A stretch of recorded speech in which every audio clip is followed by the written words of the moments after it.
So yes, I was diagnosed with breast cancer. After that, actually, my colon burst. Oh, no. But I did still fast intermittently. I did go more plant forward. And my oncologist, she actually just retired. So she's been in the business a long, long time, the business of healing.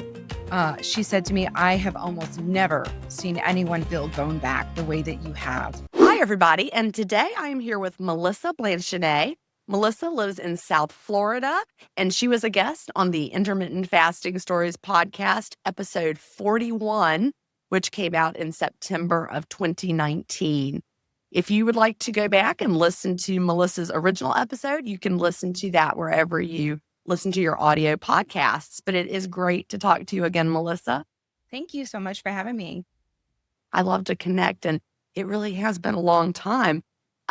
I like to start the YouTube videos by just reminding people a little bit about your story. A lot of people may have listened to it back then. It might have been years, or maybe they haven't listened to it at all. So tell us when you began intermittent fasting.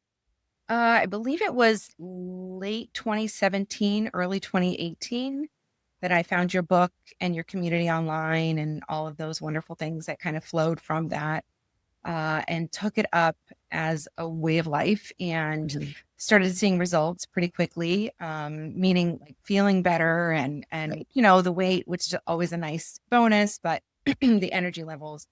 And then I started telling my friends and neighbors, and all of a sudden everybody else was doing it and having amazing results. So it was just, it was a great start to something that I have never left. So that's really the best thing about intermittent fasting is we feel so good that we do start telling people about it. That's how I got started. I just started telling my friends about it, and people were like, let me do it too.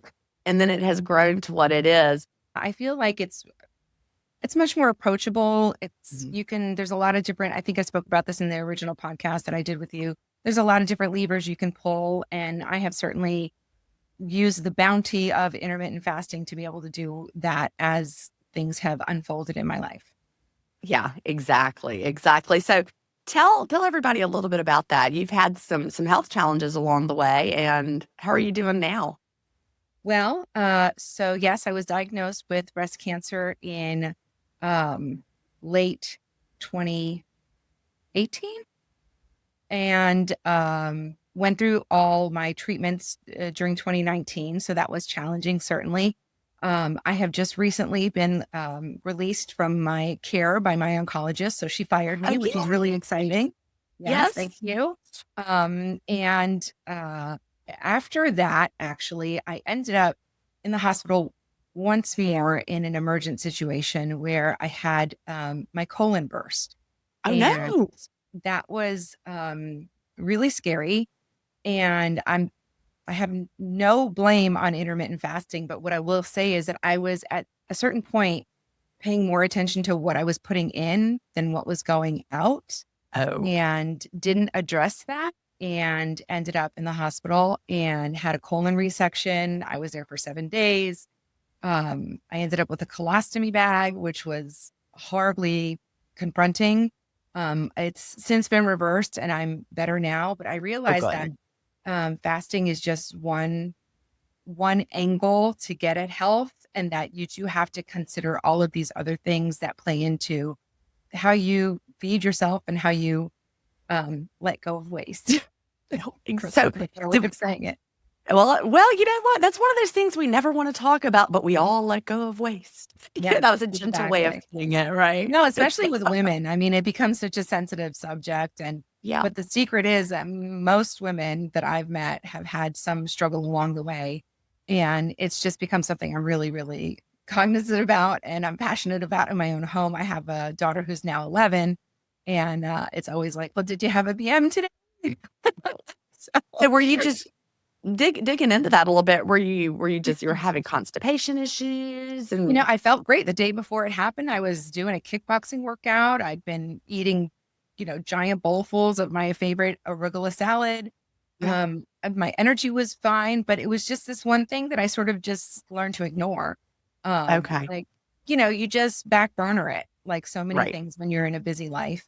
And, I was reclaiming my health on so many different levels that this was just something that I truly did not pay attention to. Mm-hmm. And it's not only, what you're feeding yourself, but it's also how you're taking care of yourself as far as stress levels, sleep, hydration, like all of those things are again levers that you still play with in intermittent fasting, but they contribute to a much bigger picture. So I guess the message I want to put out there is that, yeah, fasting is fantastic as part of your lifestyle, but it Mhm. cannot be your entire lifestyle. You have You to have to do really, other things too. Yeah, it's no, just like no, you getting good sleep is important, but that's not the only thing we do. yeah, Right. exactly. Exactly. So what did your doctor say caused that? Just the Just everyday, regular, backup and um, a lot of stress. I was under some okay. stress trying to relaunch my career because I had taken a little bit of a pause. Mhm. And with COVID happening, like all of these Right. things were sort of just percolating in the background. So stress has a lot to do with the way your gut functions. And Okay. you dove into that before. And, those are the things that you take and you sort of shelve like, okay, I'm stressed, but this will go away. Or last night, and maybe for the last 3 nights, I didn't, but you don't always harmonize that into one look at your life. Right. And when I started to take a step back and say, okay, what are the things I need to take account for? It all added up. It really did. So I Yeah. live my life a little differently now. Well, did it change, after going through all of that? I can't even imagine how stressful that was.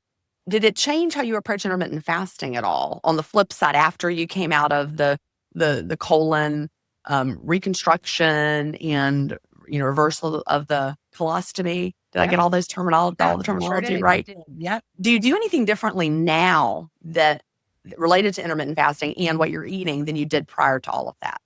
Yes. So firstly, I'm not as rigid. Hmm. Um, I used to be a clock watcher, and to me that was like, okay, I'm winning if I'm hitting 19 hours, like I'm winning. Right. And now it's just some days that doesn't work for me. And when I'm able to relax about it, that also helps with my stress. I've also Right. gotten more plant forward. Hmm. So a lot more vegetables. I actually do um, a 30 vegetable fruit seed challenge every week to myself. So basically I have to eat 30 different plant, seed, or vegetable fruit types of foods. And you can eat broccoli 3 days in a row. That doesn't count for three. Right. So 30 it's different. 30 different. Mhm, Exactly. mhm. So really concentrating more on creating a very healthy gut biome, because Right. honestly, at the end of the day, that mind body connection starts in the gut. And for me, it was really eye opening to see just how much freedom I had um, from being trapped in a bathroom or not being Right. able to go. It became a big part of my life, but also like the benefits are my skin looks better, my digestion is easier. I still enjoy an occasional hamburger. Trust me, it's my daughter's favorite food.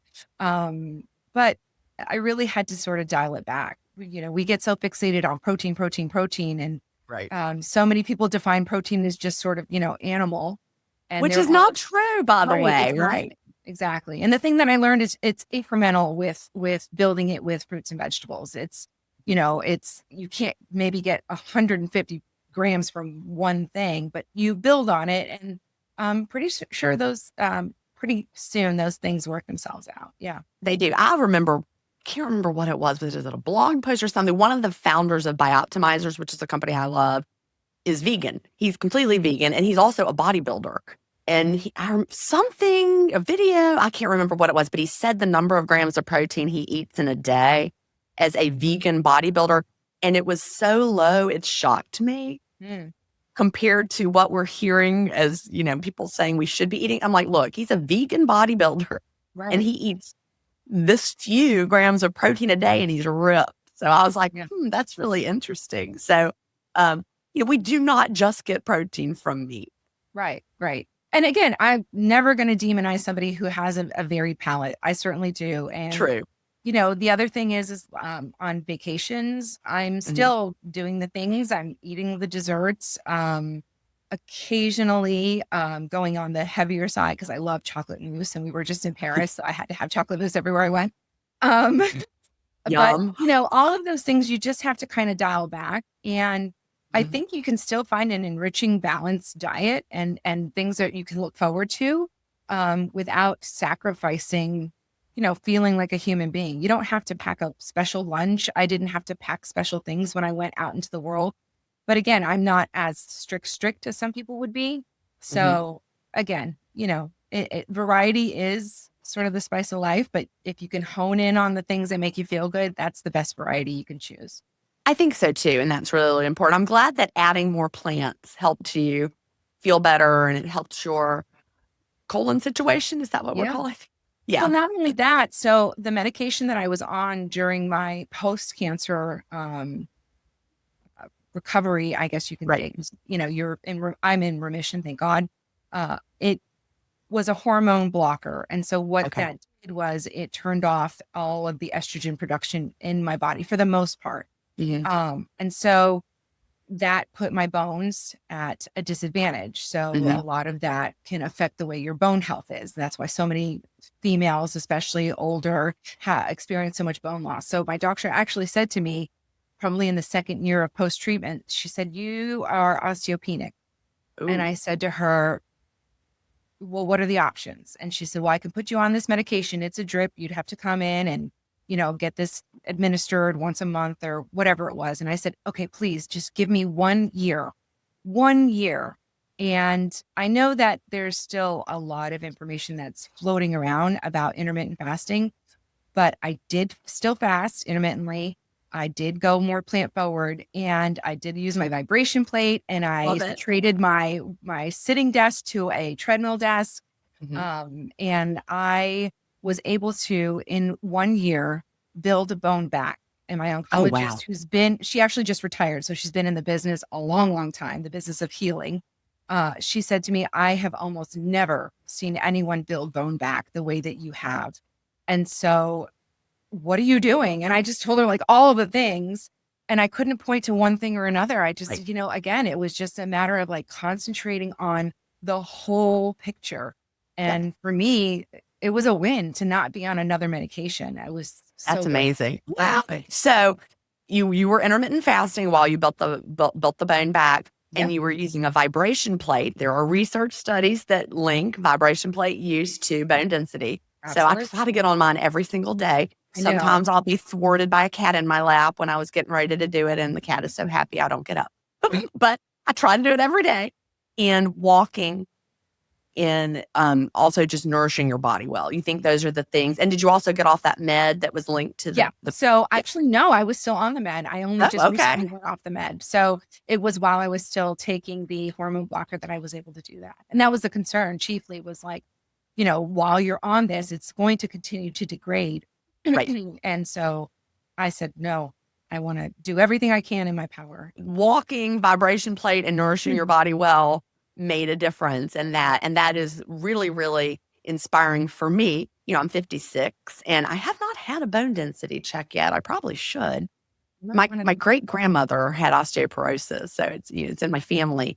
But it encourages me to stay on that vibration plate daily. Pick up the yeah, cat and get on it anyway. that's exactly it. And trust me, there's some days where I'm like 10,000 steps feels like a lot, but Oh, doing the treadmill desk, I mean, mhm.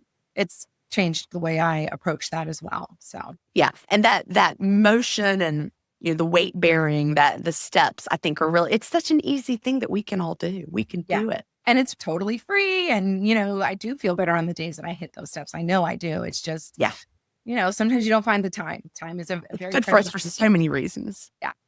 Well, I love that. So you're maintaining your weight now as an intermittent faster for years now, right? Mhm. Yeah. And tell Absolutely. me what your current approach is like. So actually, while I was going through treatment, the steroids that were in the chemo cocktail and then getting onto these hormone suppressors, my weight actually pushed back up quite Hmm. considerably come like I want to say July 2022. Yeah, And admittedly, I was sort of refeeding myself for joy, yeah, right? and that's totally expected, right? Yes. And so I got to a point where I was like, whoa, let's rein it back in. So I was able to rein it back in, and I'm actually at my lightest weight now. Wow. And I'm still feeling fantastic. And I do intermittent fast every day. I Mhm, don't count the hours. I really mhm, don't. If there's a day that I wake up and I'm really, really hungry, I do. I try to eat with my family. I honor the circadian rhythm above all else. mhm. And I make better choices when I'm out. I do a lot of entertaining in the business that I'm in, and it forces you to sort of like really take a look. I've learned to deprioritize drinking alcohol because Mhm. your liver really does struggle to process fat when you are feeding it a toxin. And I love wine. I really do. But it also isn't a friend to my sleep. So I had to kind of have a moment to myself and say, all right, is this really worth the issue, the struggle that you're having with all these other things because of this one or two glasses of wine? Mhm. So ultimately, I you just have to make peace. And I think that's probably the overriding message is just you have to make peace with certain things in your life, and when you make peace and you make those decisions from a place of peace, Right. internal peace, and not from a place of fear, I feel like the magic happens there. That sounds so like, No, I would, like, I- love that more than anything else because, I have worked with, I don't know, thousands and thousands of intermittent fasters over the years, and people come into it differently, right? Some people come in frantically, like, panic and, like, desperation, and you can see it in everything that they're posting or writing about or saying. And it just like, you just feel it. Whereas other people come in, they relax into the process. They're curious. They're not afraid to experiment. And you can guess which people do better in the long run and which ones are always on day one again. exactly. Mhm. And, it becomes a pattern in your life to say, all right, I'll start again. I'll start again. I'll start again. But when you make peace with the fact that this has to be it, like, what are your options, Right. Melissa? Your options are land in the hospital again, not see your daughter grow up. Mhm. What is the big picture here? And what are the big picture things that you can do so that you're making better lives for not only you, but for the people around you? Because, caretaking, my husband had to do a lot of caretaking for me. Right. That takes its toll. My daughter is a completely different person, way more empathetic and very much in tune to people who are not feeling well, to animals that are sick. So, like, and she actually gets kind of like to a panic mode where we've had to dial that back. But at the end of the day, really, the peace has been the thing that I didn't realize that I was building towards that. Mhm. But in the last couple of months, especially when my oncologist fired me, I was like, oh, I can Love make it. peace with that. And that has really become such a mantra for me, really, just peace, finding peace. I love it. And I always say relax into the process, but peace is exactly right. And when we just Right. let go of that panic Yeah. or desperation and say, I have the tools to figure this out. Yeah. It just makes everything different. So, let's see. Tell me some of the lessons that you've learned along the way, although I think you really have. But as an intermittent faster, what are like the main lessons you've learned along the way? That it doesn't have to be your whole personality, Right. that everybody doesn't have to be invited into what you're doing Right. because you don't owe anybody an explanation for how you live your life. I am 50 plus at this point, and I have learned that it's okay to keep some things guarded. Mhm. I will say that I did write a book.